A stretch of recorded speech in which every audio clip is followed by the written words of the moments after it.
আসসালামু আলাইকুম ভিউয়ার্স। শহীম একাডেমির পক্ষ থেকে আমি আছি শহীমউদ্দিন, আপনাদের সাথে প্রতিনিয়তই আছি থাকবো ইনশাল্লাহ। তো আমরা কিন্তু অনেক সময় মাইক্রোসফট ওয়ার্ডে কাজ করার ক্ষেত্রে আমাদের লেখাগুলো ভেঙে নষ্ট হয়ে যায়। তো যার কারণে আমরা খুবই দ্রুত কাজ করতে পেরেও আমরা দ্রুত কাজ করতে পারি না, আমাদের ফ্রন্টে প্রবলেম হয়, আমাদের এমএস ওয়ার্ডের সমস্যা হয়, লেখাগুলো ভেঙে যায়। তো এ ধরনের প্রবলেমে পড়ে থাকলে আমরা কিন্তু খুবই সহজে সেটা সলভ করতে পারি। তো চলুন আমরা একটু দেখে নিই কোন ধরনের প্রবলেমে আমরা পড়ে থাকি। তো প্রথমে আমরা এখানে একটু বাংলায় লিখব বরাবর। তো এখানে বরাবর লেখার পর আমি স্পেস বাটনে প্রেস করলে দেখেন আমার বরাবরটা কিন্তু ভেঙে নষ্ট হয়ে গেল, লেখাটা আর ঠিক নেই। তো এরপরে আমি লিখলাম ক বৈষণ্য একার করে।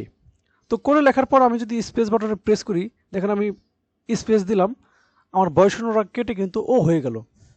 তো এই ধরনের প্রবলেমে আমরা অনেক সময় পড়ে থাকি, যার কারণে আমরা কাজ করার ক্ষেত্রে অনেক পিছিয়ে পড়ি। তো এই প্রবলেমটাকে সলভ করার জন্য আমরা যে পেজে আছি সেই পেজ থেকে আমরা একেবারে চলে যাব বাম পাশে কর্নারে। তো এখান থেকে আমরা সরাসরি চলে আসব ওয়ার্ড অপশন। দেখেন এখান থেকে ওয়ার্ড অপশন।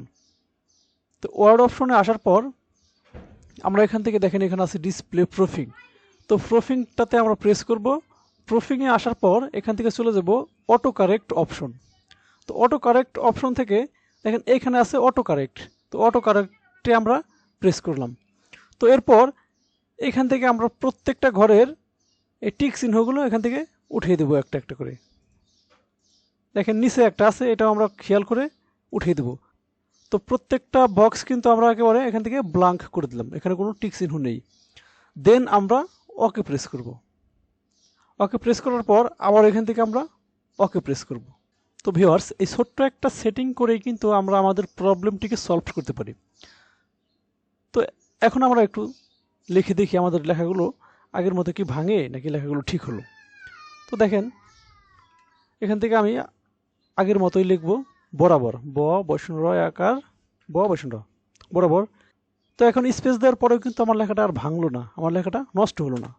তো এরপর আমরা আবার লিখব ক বৈষ্ণব একার করে। তো এটা লেখার পর আমি আবার স্পেস বাটনে প্রেস করলাম, দেখেন আমার লেখাটা কিন্তু আর ভাঙলো না, নষ্ট হলো না। এই ছিল আমার আজকের ভিডিও। এরকম আরও নতুন নতুন ভিডিও পেতে চাইলে চ্যানেলটি সাবস্ক্রাইব করে পাশেই থাকবেন। ধন্যবাদ সবাইকে।